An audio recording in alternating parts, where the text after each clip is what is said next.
Sige, sige. Pre! Yan po si Boy Tapa. Huwag mo kong May lukuhin security guard doon na umawat. Lukuhin mo yung sarili mo! Huwag kami mga Bisaya! Alam kong mahina ka! Alam kong mahina ka! Tarang... Hoy! Oh! Okay. Ang sinasabi po, si Sherilyn Gonzaga o mas kilala sa Cherry White. Lumapit po sa atin si Cherry White para ireklamo ang kanyang boyfriend na sinasabi po na mas kilala sa Boy Tapang. Ayan. Okay, malaman po natin, Idol Rafi, dahil may mga kani-kanila silang sinasabi laban sa isa't isa. May mga version sila. May mga kanya-kanya version po sila. Mas maganda po na marinig din po natin mismo sa kanila. So parang vlogger to. Parehas vlogger po. At nag-aaway sila. Opo. Magkasintahan, magkaasawa. Magkasintahan, Idol. Okay. Hindi po sila kasal. Alright. So Opo. live-in. Live-in lang po. O di pagbatiin natin kung ano yung problema, di subukan natin paayusin. Tulad mga ginawa natin mga nakarang araw hanggang ngayon. Oh. Opo. At meron tayong video. Sige. Panoorin po natin. Sige, sige.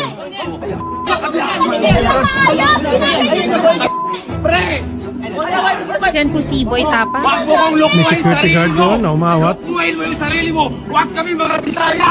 Alam kong mahina ka! Alam kong mahina ka! Tarang... Hoy! Oh! Okay. Tapos na? Sige, nandito ngayon si Ma'am Cherry White. And then mamaya, subukan natin tawagan si Boy Tapang. Ang ating purpose dito, ay para mapag-ayos sila. Tulad ng nangyari kaninang kaso bago nito. Ayun. Taas mo muna. Kinakabahan si Ma'am Cherry White. Ay, sila sa sorry. baba, sir. Sorry po. Bigla kayo na isa lang. Sabi ko, bago mag 3 o'clock, sorry na, medyo napa-extend yung kaninang complainant. Sige. Magandang hapon po, Ma'am Cherry White. Hello po, magandang hapon po. Nasabi na po sa amin kanina ni Sherry yung problema at susubukan po namin, tingnan namin kung pwede natin maayos pa to. Gaano katagal na po magkasintahan ni Boy Tapa? Start po nung December 13. Dito lang po, bago lang. 1 year, wala pang 1 year, December Wala po. 13. Okay. Well, sayang naman po yun kahit papaano. December, January, February, tatatlong buwan na kayo. Ano bang pinag-ugatan ng away ninyo?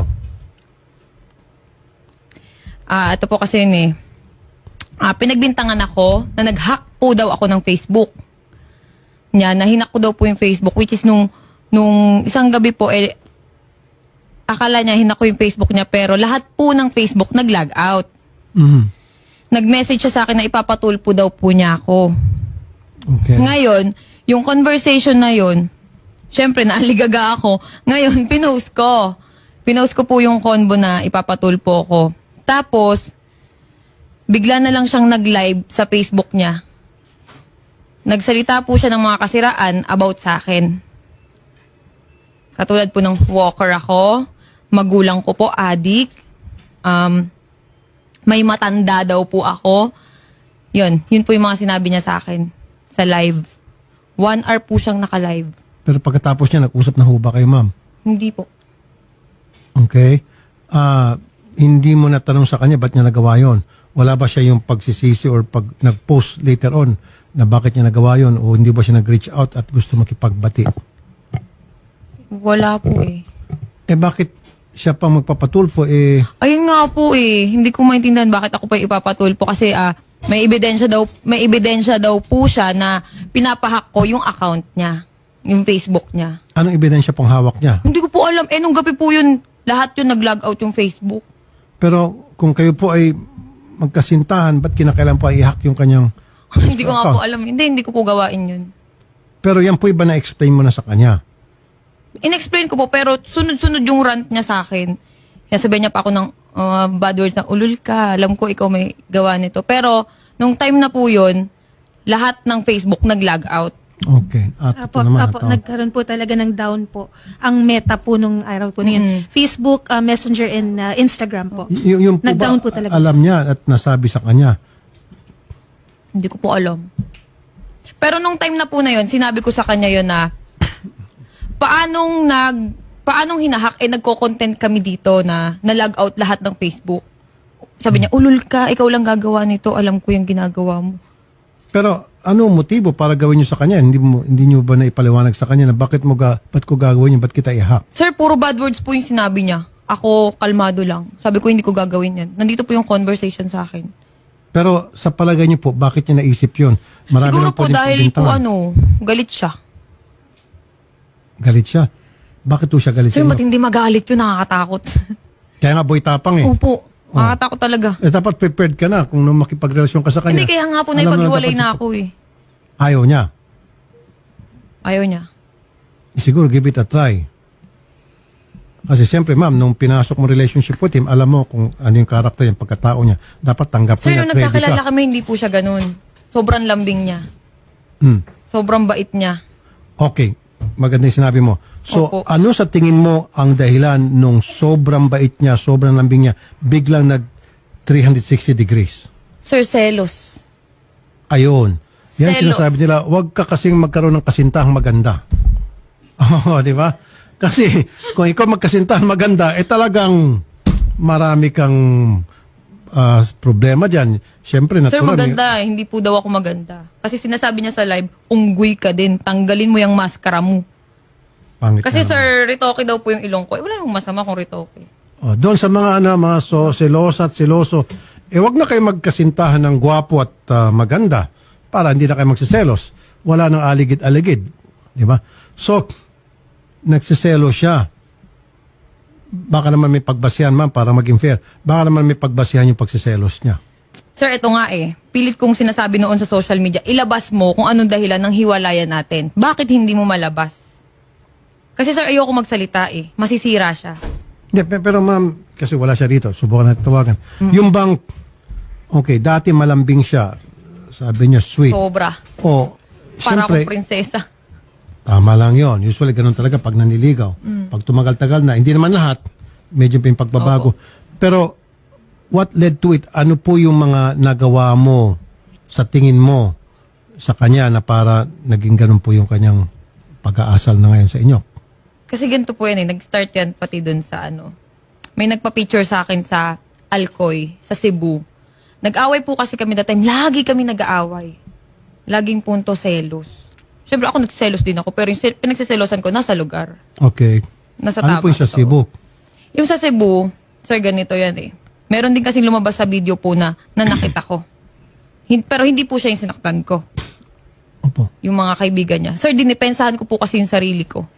Bumaba ako dun sa resort, nakapanty ako, nagsiswimming po ako nun that time. Opo. Tapos, pag akyat ko, galit na galit siya. Sabi niya sa akin, hinawakan niya yung kamay ko agad. Nakaganyan ako, sir. Hinawakan niya po yung kamay ko, tapos yung kaibigan niya, 4 na lalaki. Habang hawak niya ako, naka-video sila, nasa kalsada po kami, may video ako. Nasa kalsada sila, nakipag-sex ka doon? Ginaganyan niya ako, nakipag-sex ka dyan sa baba? Anong ginawa mo dyan? Sabi ko, mga followers, nagpa-picture sa akin, anong masama? Doon na siya na-trigger. Nagselo siya, yun. So, may Galit na nagpa-picture galit sa mga followers, pinagselosan niya po yun. Opo, yung mga taga Cebu. Doon po sa lugar na yun. Natural lang po sa ating mga vloggers, mag-isiguro sa kanya, pag may nakikita mga followers nagpapapicture, hindi niya po naunawaan yun. Bakit wala ho ba nagpapapicture sa kanya? Madami din po.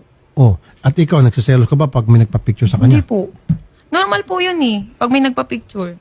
Kasi yung point po na yun, naghiwalay na naman kami. Yung mga nagpa-picture sa akin, pinatagay ako. Dun sa may resort. Siyempre, katuwaan po kami, yun. Pag akyat ko, yun, nagalit na siya. Anong dahilan daw bakit si Boy Tapang, siya pa sana magpapatulfo? Anong sinasabi? Pinahack ko daw po yung account niya, kaya ipapatulpo niya ako. pagpapahak. Okay. Na wala naman pong basihan. Okay. Kayo ho ba willing, ma'am, na pagbatiin ko na lang kayo? Hindi po. Ayaw mo na. Sayang naman po yung 3 buwan. Ay, hindi po. Hindi ako manghihinayang dun. Anong dahilan ba't nandito po kayo ngayon? Gusto ko po kasi sabihin sa kanya na kasi sa social media po tinitira na yung yung mental health ko talaga. May mga nagbabanta din. Tapos, hindi na ako makatulog ng maayos sa lahat ng sinasabi ng tao. Ganyan pala yung babaeng yan, may matanda. Kasi yung sinasabi niya pong matanda, tatay po ng anak ko yun. Na 40 years old plus. Yun yung sinasabi niya na matanda ko. Tapos ito Pero tanong na, okay.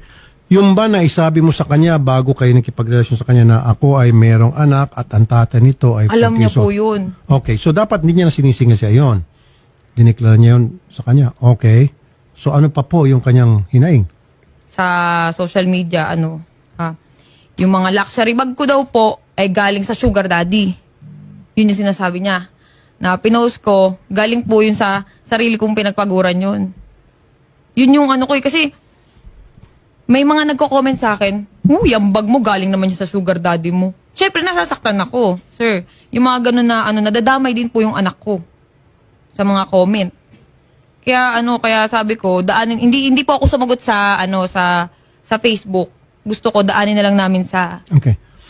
Kasi ma'am, ito, kung talagang hindi kayo magpag-ayos at lumalato, kung yun po yung naitabi nyo o na screenshot nyo, yung mga pananalita na hindi totoo, pwede ma-cyber libel natin. Kung sino man yung gusto nyo, may kagagawa niyan. Lalo yung sinasabi na ikaw ay walker, ikaw ay ganito, ganon, na below the belt po yun. Saka po yung nanay ko, tsaka yung tatay ko, sinabihan niya ng adik. Yun po, pwede natin makasuhan ng cyber libel mga yon. Nandiyan ho na preserve nyo yung mga post na yon. Hawak nyo pa po. Opo, may video. Sinend ko na po. Pwede ho kayo mag-cyber libel kung tutuusin. Pero habang maaari sana maiwasan natin, mapagbati namin kayo. Hindi po mangyayari yun. Kilala ko yun eh. Okay? So, at least kayo po yung nakapagsalita na sa amin. Pag siya'y pumunta rito, alam na namin kung anong gagawin. Siya nga pala, kanina pala, malala ko, yung lawyer po ni Boy Tapang gusto ata makipag-usap off-air. So, willing ho ba kayo pagkatapos nito, pag-usapin naman kayo off-air? Sige Meron po. atang gusto sabihin yung lawyer. Siyempre, yung lawyer siguro, alam niya na pwede ka mag-cyber libel doon sa mga sinasabi mo. Pero ikaw ba, walang sinasabing masasama kay Boy Tapang? Nagmura po ako kasi away namin yun eh. Nagmura po ako dun sa sa bahay ni Hindi, record pero niya. yung bang pinost nyo po na may sinabi kayong mga libelous, yung mga Ay, wala po. malisyosong mga panalita, wala. Walang cyber libel. Kasi sa alam inyo. ko po yung mangyayari. Kaya hindi po ako sumagot. Pero yung mga tao pong nagsalita ng mga hindi maganda laban sa inyo, paninirampuri, yun po, pwede tayo mag-cyber libel. Tutulong po kami. Okay? Sige po. Si Boy Tapang daw, mamaya na lang daw magsalita. May Actually, sir, panawagan? may post po siya sa Facebook 20 minutes ago kanina po. Kakagising ko lang, excited naman to. Kalmahan mo, alam ko, pangarap mo yan umabot sa Tulfo kagaya ng pag-utos mo kay Canada Girl dati. Asa na ang tawag, inihintay ko. Pero tinatawagan natin, sir, wala pong sumasagot po. Saan? Pupuntahan na lang daw po si Boy Tapang. Hindi niya tinatawagan? Shari? Hindi po, tinatawagan po natin, sir. Ringing po, hindi po sumasagot, sir. Pero Yung mga nakausap staff natin po kanina yung lawyer, di ba? Opo, hindi po sumasagot. Tas ngayon po, cannot be reached na po. Yung number po na ibinigay po ni Ma'am Kasi nga, Sherry White. ayaw nga nila ng on-air. Ang gusto nila off-air. Yung lawyer. Yung lawyer daw po ang willing Yung lawyer daw po, makipag-usap. Ma'am Cherry White, willing na ata makipag-usap.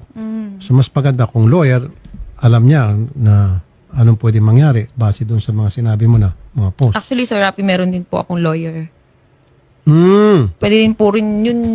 Pwede din po siyang, yun din yung makipag-usap. Lawyer to lawyer. Opo. Patay na, mukhang tumitindi na to. Habang maaari sana, kayong dalawa lang. Hindi po. Mas mabilis masuwab yun kung kayong dalawa lang. Hindi Kasi na po pag lawyer kaya to lawyer, medyo ibang level na Napahiya yun. na po kasi ako sa social media eh. Wala Nadama nang yung anak ko eh. Walang pag-asa na magkabalikan Wala po kayo. po. Nako. Ano pong mensahe nyo kay Boy Tapang? Wag ho kayo magsalita ng mga masakit. Alam ko po yun. Alam ko. Sige. Sir, kasi sa Facebook ko nga po, hindi ako nagsalita ng di maganda. Dito pa po kaya. Sige po, ano po yung mga gusto sabihin sa kanya? Nanunod po siya malamang kasi kinatbilis na po siya, pinatay niya yung cellphone. Ano po, ang gusto niyong ayan po, tingin sa camera. Mensahe niyo po sa kanya. Wala. Good luck. Yun lang. Good luck. Good luck sa'yo. Good luck sa atin. Yun lang po. Yun lang po. Siya yung subukan natin na on air. So lawyer mo, lawyer, pag-usap